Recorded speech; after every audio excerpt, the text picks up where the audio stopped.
Welcome, everyone, to the Apoco-Larry podcast. I'm Steve. He is the Rev. Does that sound kind of? Does that sound wow, kind of stupid? I better clip this for TikTok, for crying out loud. So. Oh yeah. Vote on me with your hot peppers. Well, the Rev. Tonight we're going to go into Judges 17. Anything, or 17 and 18. Anything you want to say about these two chapters? No, I think the purpose of these two chapters is to highlight just how far from God these people were at this point in time. That's all I can make of this, because Samson was crazy, but this one is so far from what you'd expect God to want. Remember, there's no monarchy, right? So they're living in what they would hope to call a theocracy, right? But they're not. And so first of all, it's Micah's idols, and then the next chapter, these guys are going to get rid of Micah or move along, get away from Micah, not get rid of him, I guess, and then move along. They're crazy stories about these Jewish people doing this stuff. Yeah. Yeah. Okay. All right. Well, here, let's jump right in, folks.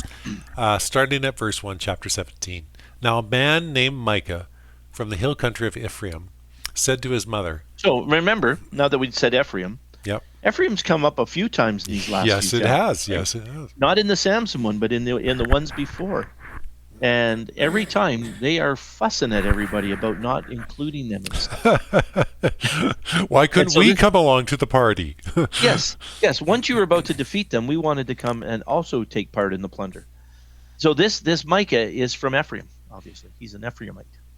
Okay. He says to his mother, "The 1,100 shekels of silver that were taken from you, and about which I heard you utter a curse, I have that silver with me. I took it." Yeah. What? Robs his mom. He robs his own mom. But then tells her. Then his mother said, "The Lord bless you, my son." Yeah. Sure.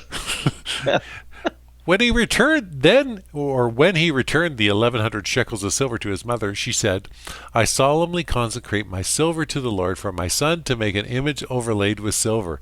I will give it back to you." Yeah, that makes total sense. Yeah, that's... So, verse 4, after he returned the silver to his mother, she took 200 shekels of silver, gave them to a silversmith, who used them to make an idol, and it was put in Micah's house. Yeah, and 200 shekels is about 5 pounds, I think. Yep. Yeah. So, verse 5. Now this man Micah had a shrine. He made an ephod, because that's what everyone did back in those days. That was all cool.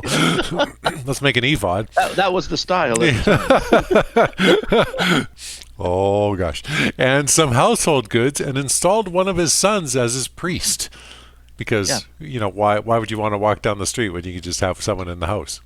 That's right. And don't forget, if you're Jewish, particularly, see, you're not into a kingdom period at all now. Right. And so you're supposed to be serving God, and then you go and make an ephod, and then you make your kid a priest. And the kid is an Ephraimite, right? And a priest is supposed to come from Levi. Yes. Yeah. Welcome to libertarian type religion. Anyway, verse 6. In those days, Israel had no king, right to Larry's point. Everyone did as they saw fit. Now, like nothing is new under the sun.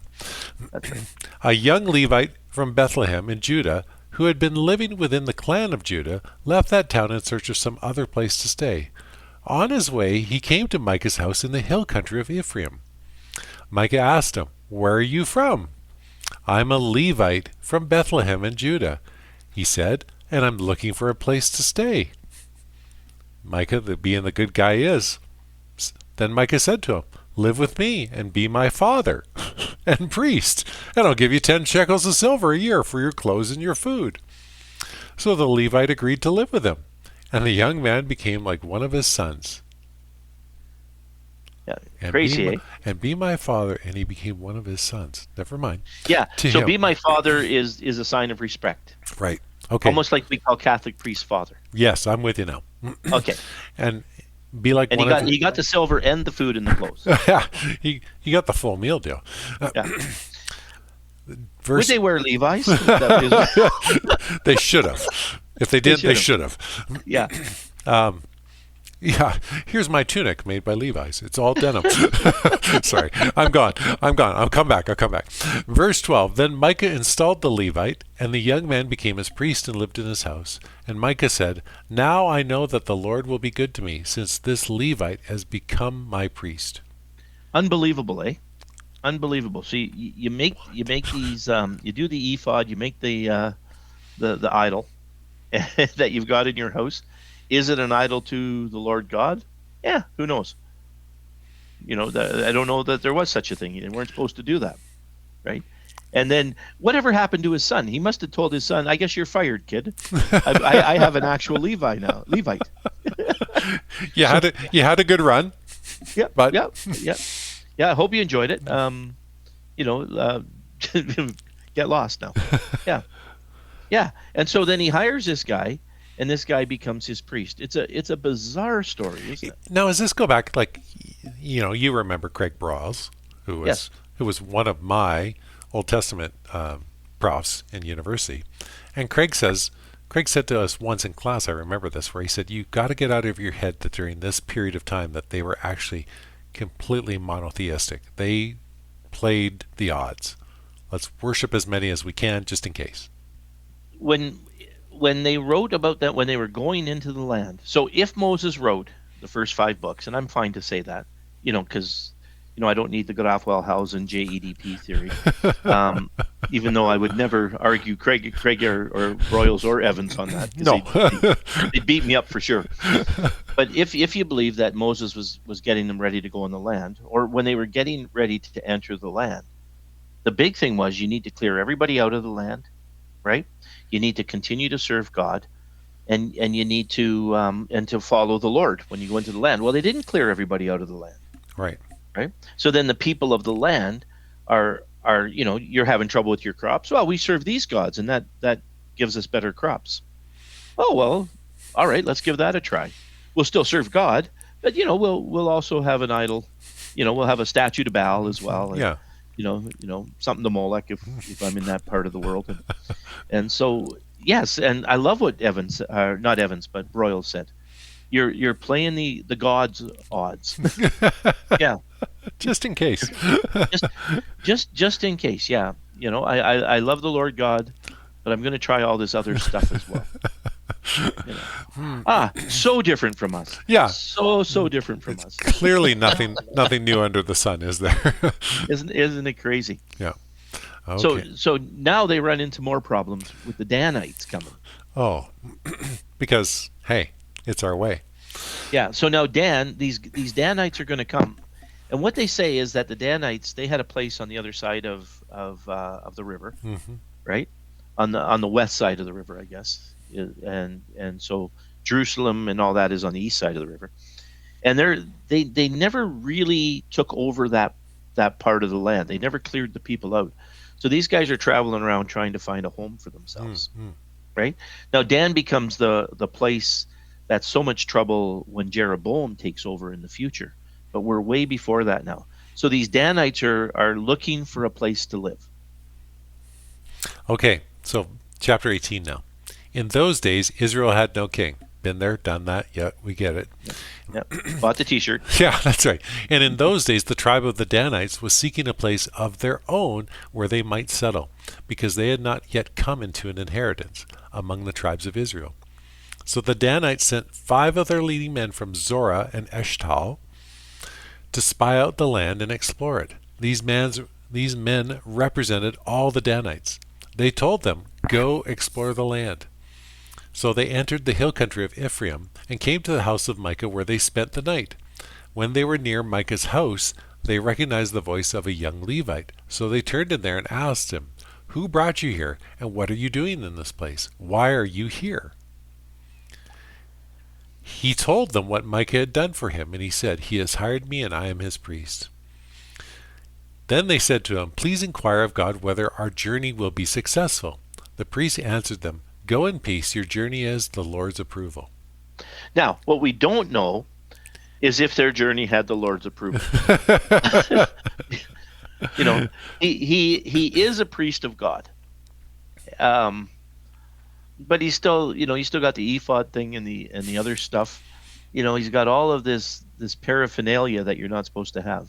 Right. So whether he heard from God or not, we have no idea. No idea whatsoever. Okay, good point. Great point. So the 5 men left and came to Lachish, or Laish, right? Probably. Where they saw that the people were living in safety, like the Sidonians, at peace and secure. And since their land lacked nothing, they were prosperous. They also lived a long way from the Sidonians and had no relationship with anyone else. Okay, so they think this is about 100 miles away. So they travel up there and they find these people that are doing great. They are part of the Sidonians, but they're far enough away that they don't have contact with the rest of the people. Yeah. But they're very prosperous. Yeah. Okay. So, and being good Jewish people, they decide. Yeah. being not very good people. Verse 8. So, when they returned to Zorah and Eshtaol, their fellow Danites asked them, "How did you find things?" They answered, "Come on, let's attack them. We have seen the land. It is very good. Aren't you going to do something? Don't hesitate to go there and take it over. And when you get there, you will find an unsuspecting people and a spacious land that God has put into your hands. The land lacks nothing whatsoever." Almost could be Columbus, couldn't it? Yeah. coming to the New World. I apologize to the Americans for that one. Yeah, we got this. Verse 11. Then 600 men of the Danites, armed for battle, set out from Zorah and Eshtaol. On their way, they set up camp near Kiriath Jearim in Judah. And this is why the place west of Kiriath Jearim is called Manath Dan to this day, or Manadan, or something close to that. From there, they went out onto the hill country of Ephraim and came to Micah's house. Hey, let's go back. This guy's good. He's got the good words. Then the 5 men who had spied out the land of Lachish, or Laish, said to their fellow Danites, "Do you know that one of these houses has an ephod, and some household gods, and an image overlaid with silver? Now you know what to do." Love it. So they turned in there, went to the house of the young Levi at Micah's place, and greeted him.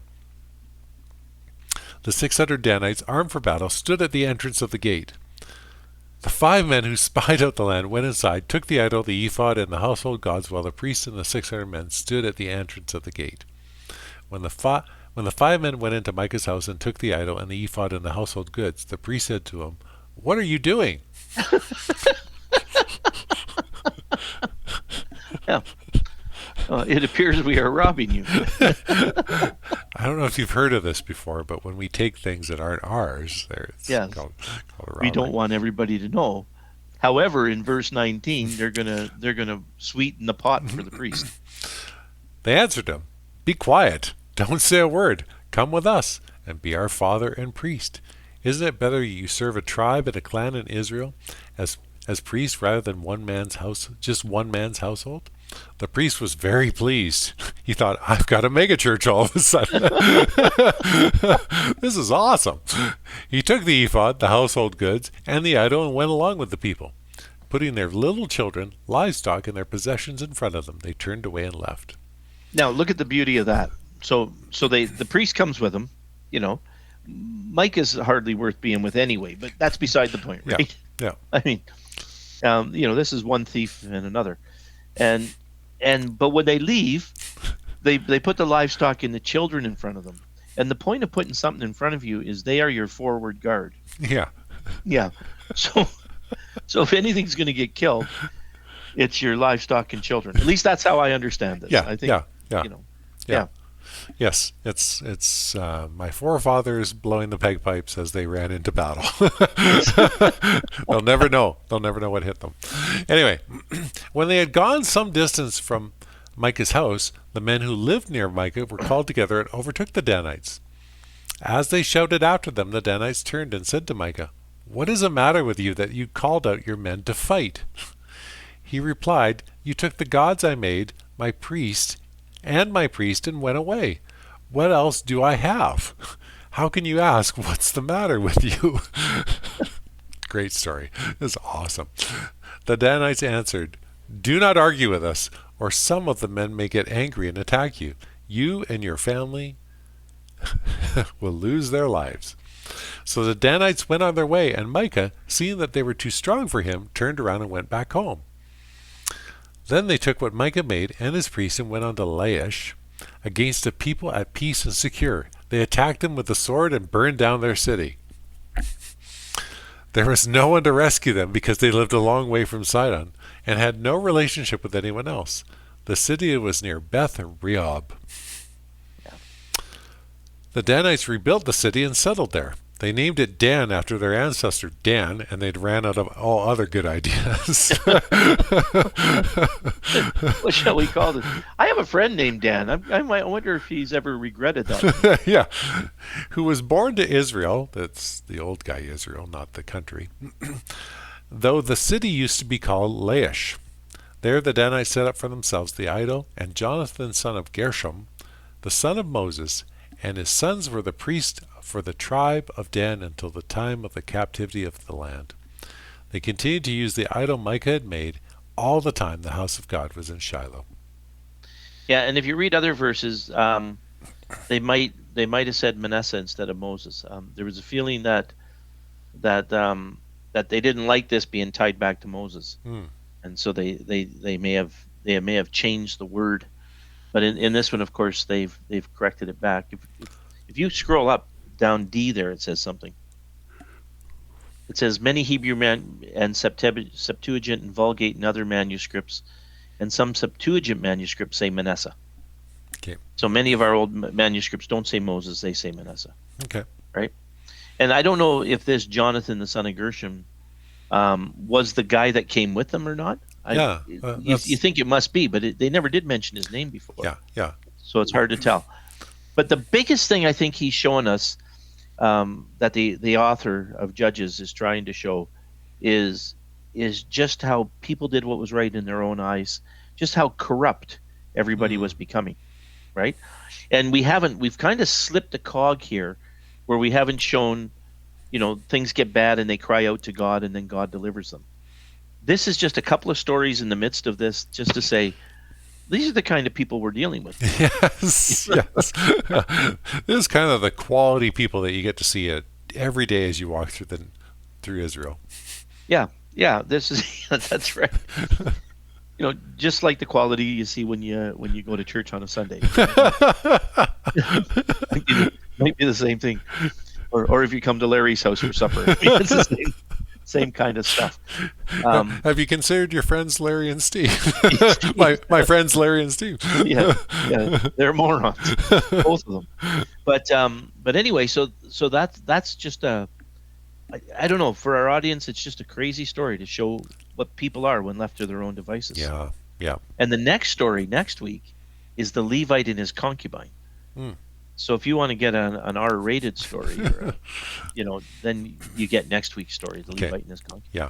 But this one's pretty rough in its own self. Yeah, it is. It's just a bizarre story.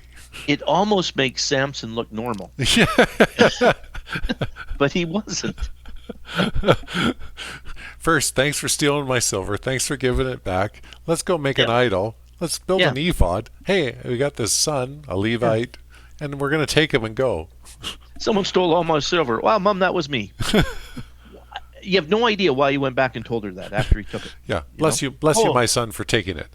Yes, I'm going to make you an ephod, and we're going to make an idol out of 5 pounds of this silver. Yeah, just bizarre stories, and we're going to make a priest over our household. Yes. Yeah. Yep. There you are.